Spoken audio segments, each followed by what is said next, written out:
All right, good morning, everyone. My name is Mike Parks. I'm the Senior Vice President of IoT Strategy for Accruent. Accruent is a sister operating company of Venture Measurement within the Fortive umbrella. I'm proud to present to you today on What is IoT, an introduction to connected devices, as part of AccuBin's Coffee in the Cloud series. Before we get started, just a few notes on housekeeping. This webinar is scheduled to last about 30 minutes, and we will have a question and answer session at the end. We would ask that you hold your questions until that question and answer session. This webinar is being recorded, and so your lines have been muted until that Q&A. At the conclusion of the webinar, we will send out the slides via email, as well as a link to the recording, and a follow-up survey to ask you how we did on this presentation. As a last note of housekeeping, we do have a couple polls that we would love for you to participate in during the webinar, and you should see those flash up on the right-hand side of the screen in blue jeans when that polling question becomes live. So I want to cover a few points with you today on the Internet of Things. Specifically, how do physical and human resources combine to take advantage of an IoT platform? And how can you move from reactive to proactive in your workflows and the jobs that you have to do?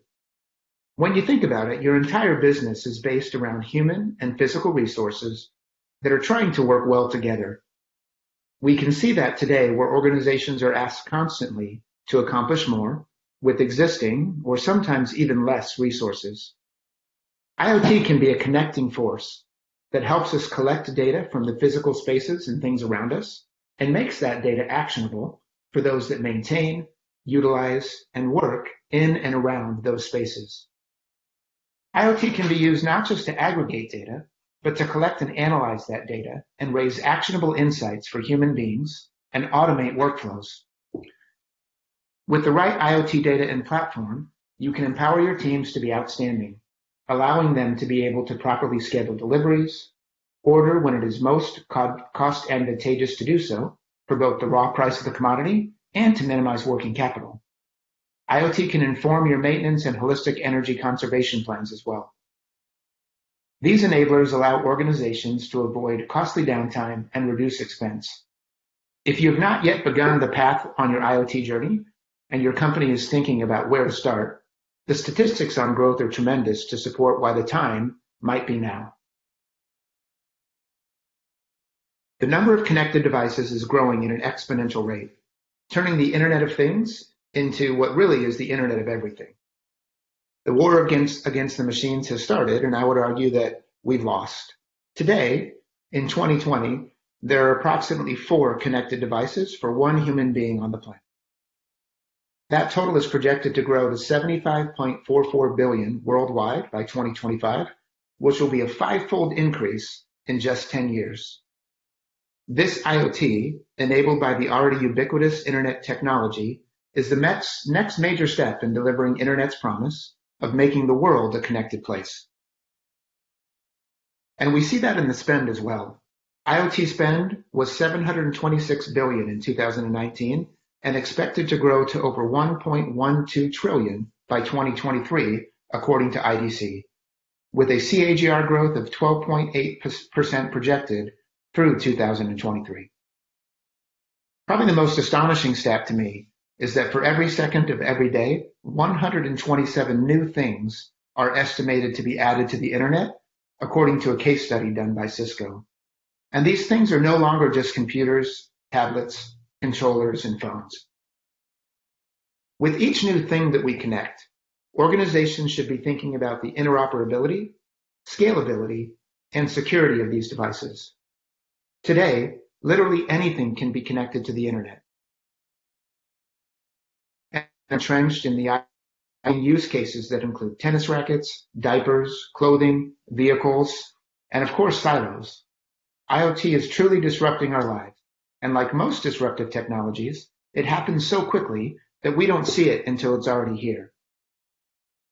If you don't mind, there should be a polling question popping up for you on the right-hand side now. I'd love for you to answer that question as we continue the webinar. Oftentimes, as human beings, we have a difficult time imagining a future that is different from the present. We see that in what we would call innovation or disruption. And Tony Seba, who's a world-renowned professor at Stanford, in a presentation on disruption, provided a great case study to consider. Here's a picture to think about. This is Fifth Avenue in New York City in Easter morning. The year is 1900. It was the busiest thoroughfare in the United States. Prior to what I would call disruption, who can find the car? Believe it or not, there is one. It's a steam-powered car, but just one. Everyone else is using a horse and buggy.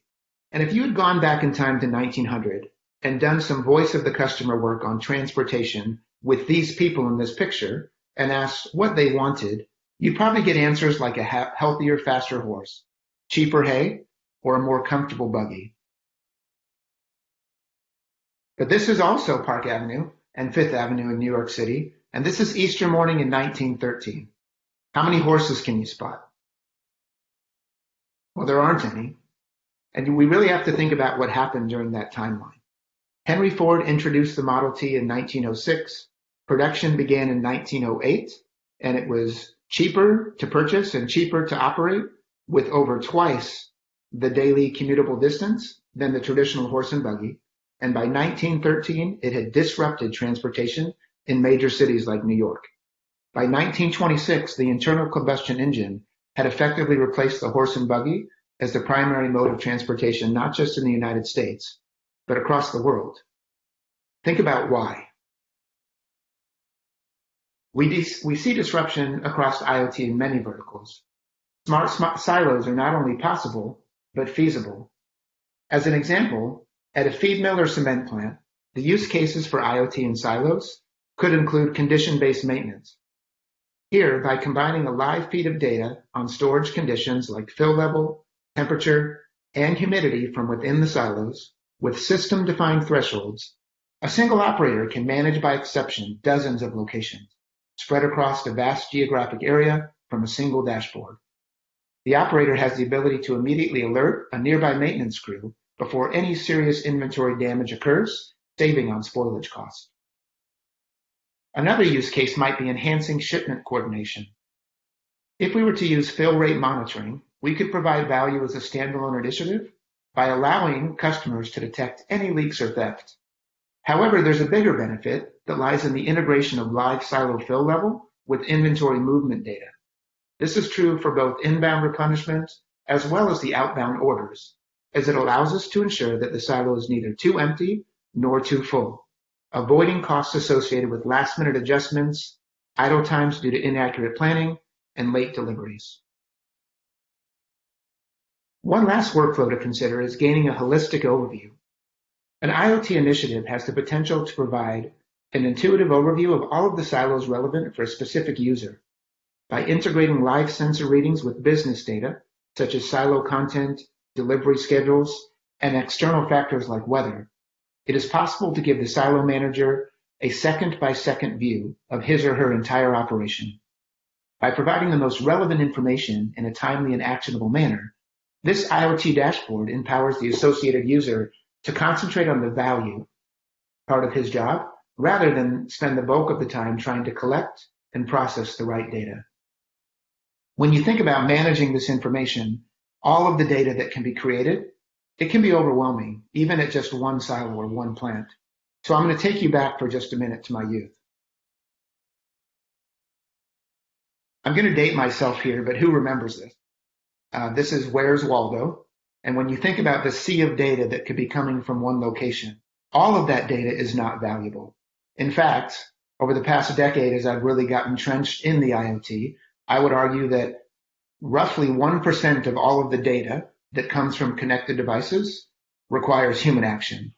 And if you imagine that as a Where's Waldo exercise to find it at a single location, it might be possible for us as people to evaluate and find that value.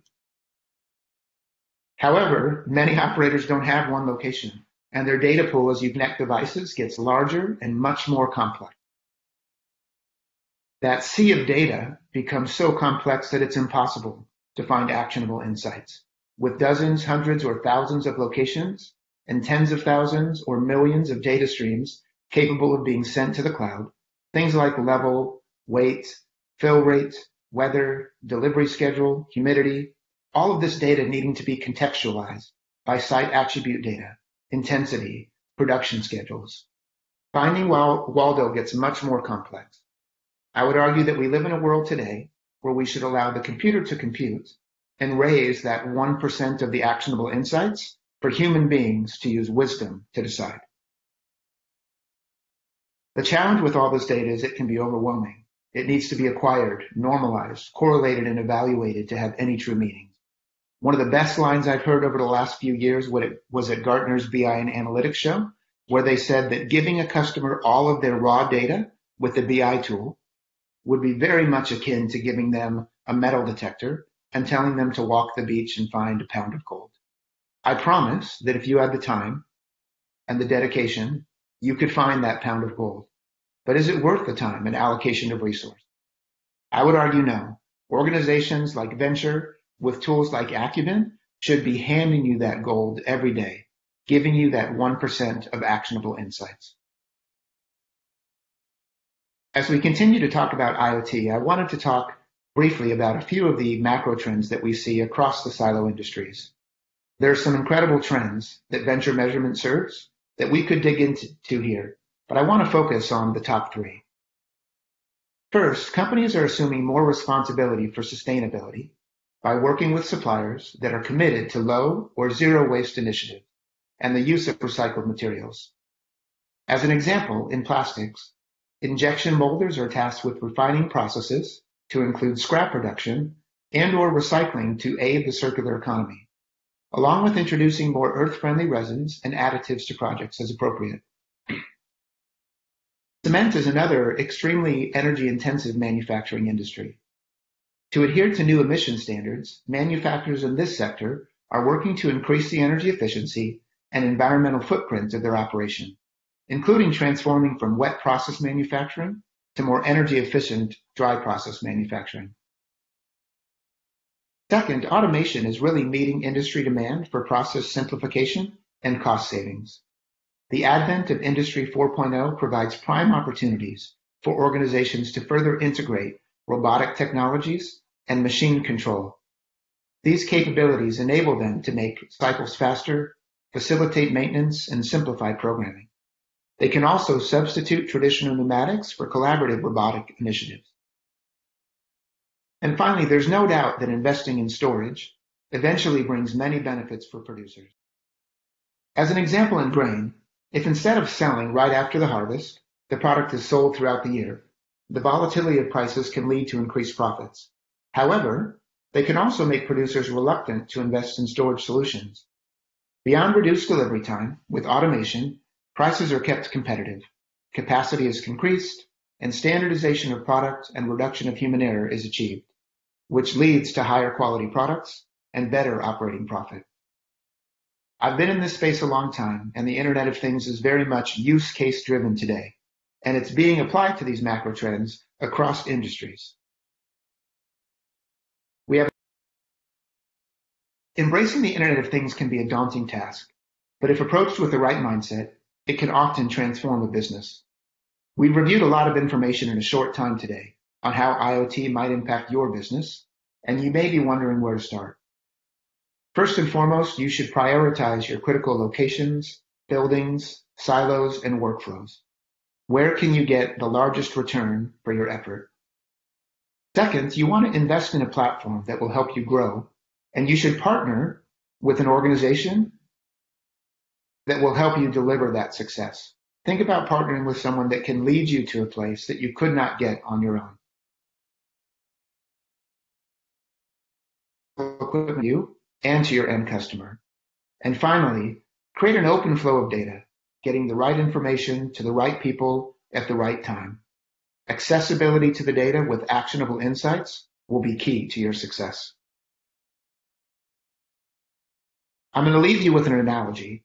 It's one of my favorites. I've convinced my wife over the last couple decades that I love to cook, and that's not true. The truth is that I love to eat, and I like to control the menu. And so in my mind, if I know that I want to have steak and potatoes and cheese, yet my wife does the shopping and she purchases salmon and quinoa and some Brussels sprouts, it's going to be really difficult for me to cook the dinner that I want to have with the ingredients that she has selected. The exact same thing is true of the IoT solution that, believe it or not, is being purchased today across your estate. People who are trying to solve problems with connected devices need to drive the requirements and be in the driver's seat as internet-ready devices are being installed at your locations as we speak. You should influence not just the capability of these things, but work towards open protocol, scalable hardware that is secure. Remember, connecting your devices to an internal or external network is just the beginning.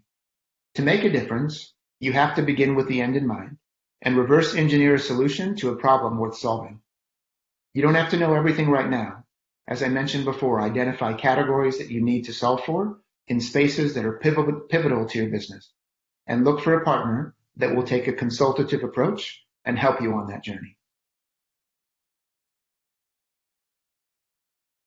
Before we open up for Q&A, I wanted to remind everyone that we will have Series 2 of our Coffee in the Cloud webinar series. In this session, Venture Measurement's own Nathan Sagan will be presenting on inventory management in silos, and the session is scheduled on Wednesday, May 20th at 11 a.m. Eastern Time. In this session, Nathan will discuss how you can simplify the way you receive and manage your inventory data so that you put down your calculators and forget your spreadsheets in favor of receiving real-time inventory data when you need it most. I want to thank you again for attending, and I'd like to open up the webinar for any questions you may have at this time.